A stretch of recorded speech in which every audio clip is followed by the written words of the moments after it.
Have you ever felt like no one truly prepared you for what life after 80 would be like? It's not just about aging joints or slower mornings. There are deeper, more surprising shifts that happen around this stage of life that most people don't talk about until it's already happening. Sometimes they creep in quietly. Other times they hit you like a wave. Either way, if you're not aware, they can take you by surprise and leave you wondering what just happened. In this video, we're going to talk about 5 shocking realities people often face after turning 80. These are not just facts about aging, but things that change how you're seen, how you feel, and how you move through the world. Some of them are hard to swallow, but all of them are important to understand because being aware gives you the power to face them with strength and dignity. Stay with us until the end because we're not just going to open your eyes. We're going to show you how these truths, while uncomfortable at times, can actually help you live with more clarity, confidence, and peace. Let's get started. Number 1, people stop asking for your opinion, even when you've lived through more than they have. One of the hardest truths that hits many people after 80 is this quiet shift. You go from being the person others seek out for advice to someone they politely nod at and then ignore. You could have lived through wars, raised families, run businesses, fixed broken homes with your bare hands. But the moment your hair turns white and your steps slow down, people start assuming your insight has expired. It's not that they mean harm. Often they don't even realize they're doing it. You'll notice it in the way conversations change. Younger folks might smile and nod when you speak, but they're already formulating their next sentence.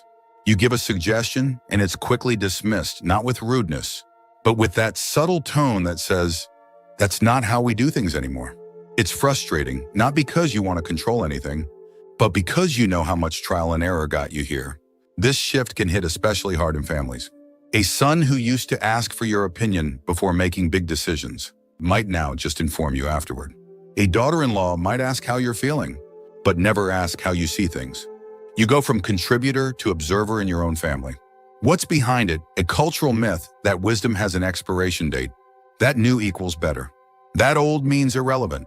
But deep down, most people still crave steady hands and calm voices. They've just forgotten how to recognize them.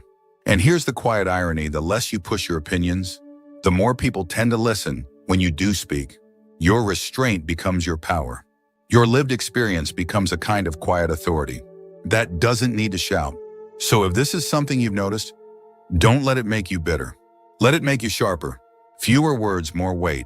Your voice still matters, it's just that now it carries power when you choose your moment carefully. Number 2, you start attending more funerals than birthdays. It's something nobody really tells you. When you're in your 20s or 40s, a calendar full of birthday parties, weddings, and new babies gives life its rhythm.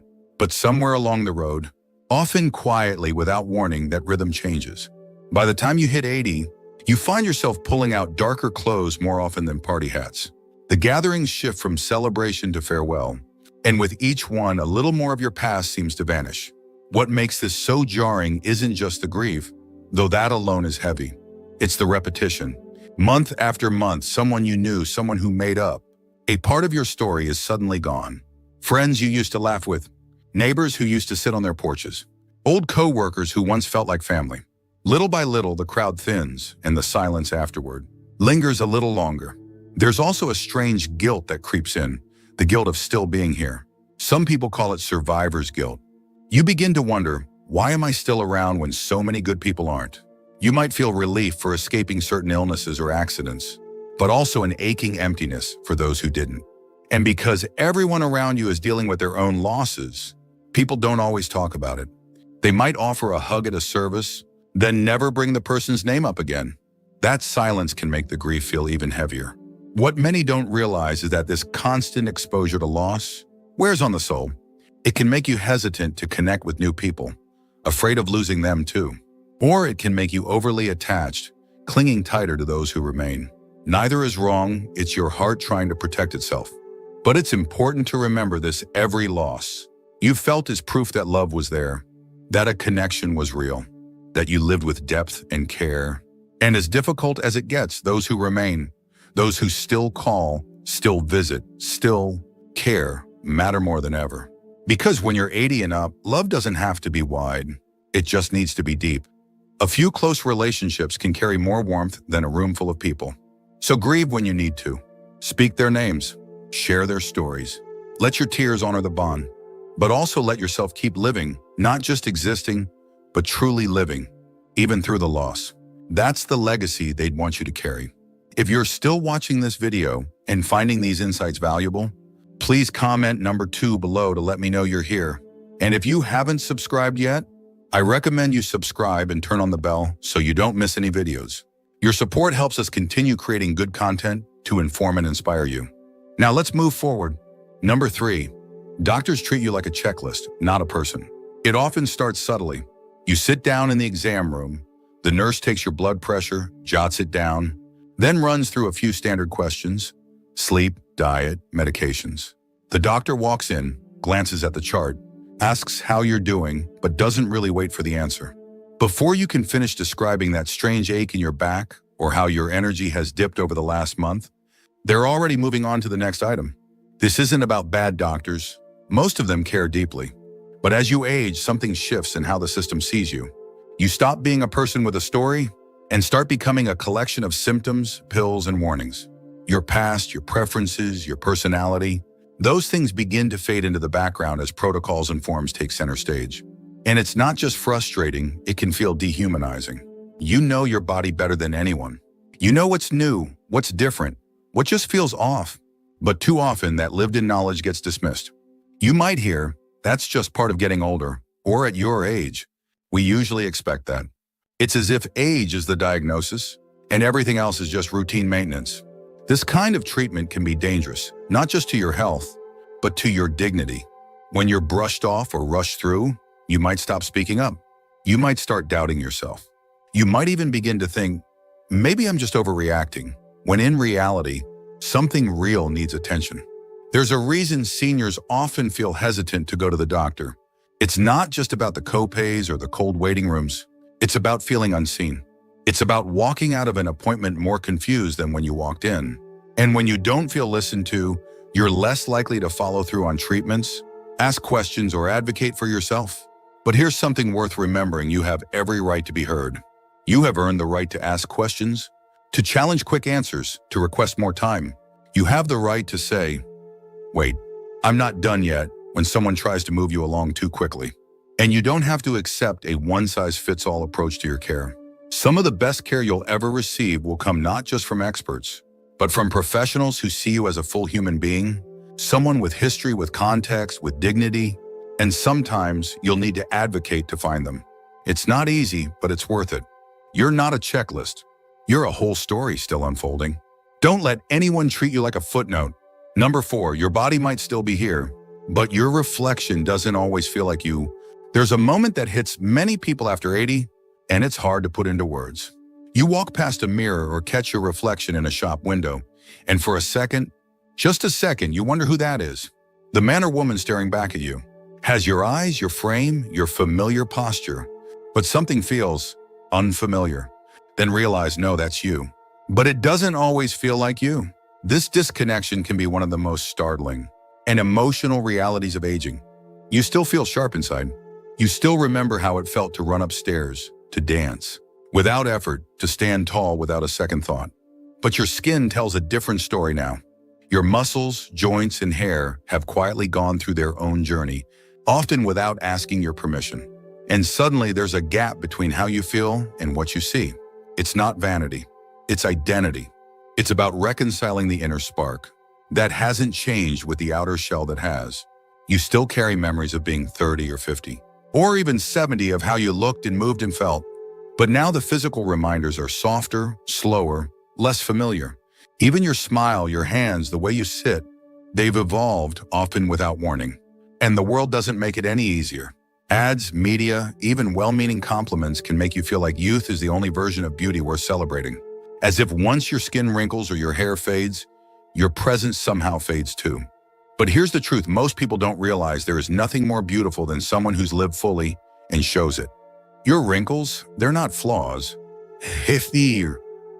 They're proof. Proof that you've smiled, worried, laughed, cried, and kept going. Your slower walk, that's resilience. It means you're still here, moving forward.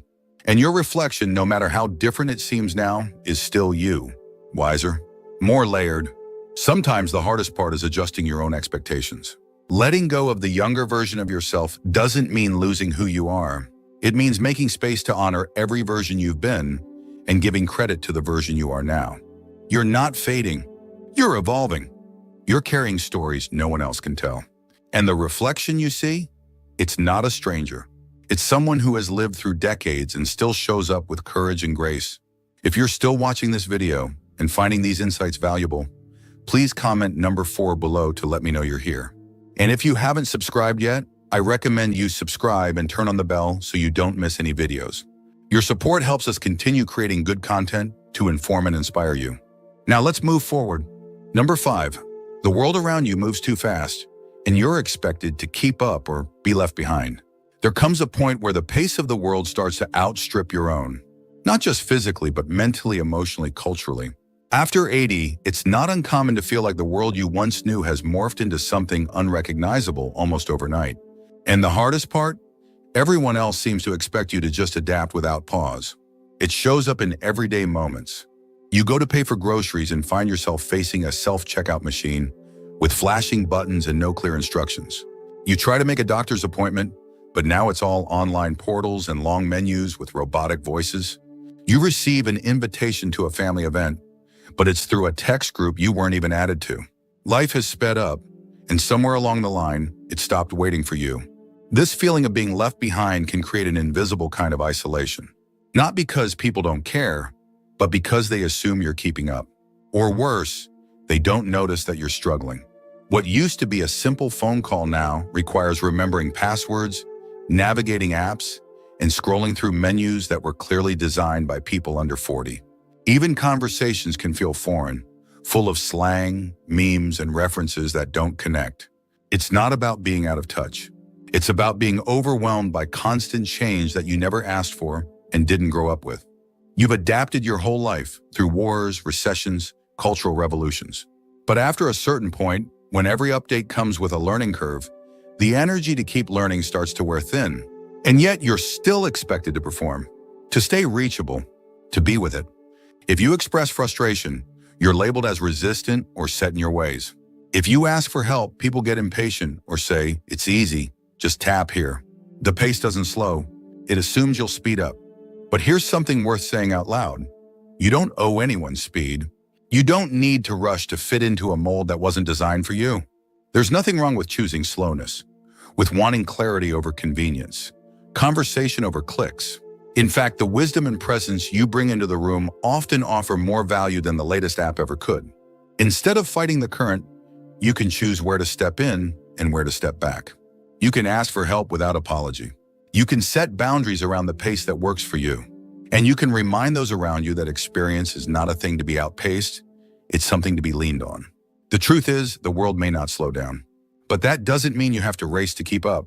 Sometimes the most powerful move you can make is to move at your own rhythm and let others remember why it matters. Final thoughts. Now that we've walked through these 5 realities, take a moment to breathe. Not to feel overwhelmed, but to feel seen. Because these aren't just random facts about getting older, they're truths that many people carry quietly, often alone. And recognizing them doesn't make you weak, it makes you wise. Maybe one of these hit home more than the others. Maybe you've noticed all 5. The point isn't to feel discouraged. It's to realize you're not alone and you're not imagining it. These shifts are real, and facing them with honesty is one of the strongest things you can do. You've lived through more than most people can imagine. You've adapted, endured, laughed, grieved, and loved your way through decades. Just because the world isn't always built to honor that doesn't mean your value has faded. In fact, it's the opposite. You're carrying something the world needs now more than ever: clarity, calm, perspective, and resilience. So take these insights and hold them close. Let them remind you that it's okay to speak up when you feel overlooked. It's okay to grieve. It's okay to be frustrated. And it's more than okay to move at your own pace, to honor your experience, and to choose what feels right for you. Thank you for joining us today. We'd love to hear from you. Leave a comment below and share one thing you learned today and how you plan to use it in your life. Your thoughts are important to us, so don't hesitate to share them.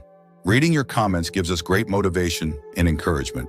If you enjoyed this video and found it helpful, please like, subscribe, and share.